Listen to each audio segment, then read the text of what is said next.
Hey everyone, welcome back to our channel. If you're a designer using Figma, you know how crucial it is to quickly fix mistakes without losing your flow. Today, we're tackling how to redo in Figma for 2025 feet, a simple yet powerful feature that can save you tons of time. Whether you're a beginner or a pro, mastering redo will make your design process smoother than ever.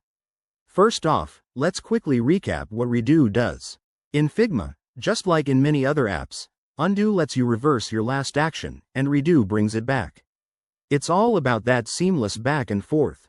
Now, with Figma's 2025 updates, the redo functionality has gotten even more intuitive, with better integration and keyboard shortcuts that feel like second nature. To get started, open up your Figma project.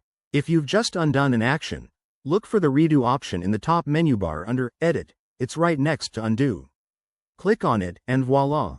Your action is back. But for speed demons like us, the keyboard shortcut is where it's at. On a Mac, hit Command plus Shift plus Z, and on Windows, it's Control plus Shift plus Z, easy peasy.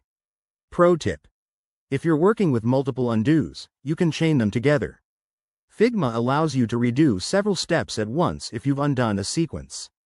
Just keep pressing that shortcut and watch your changes reappear. Remember, this works in real-time collaboration too, so no more confusing your team with accidental undos.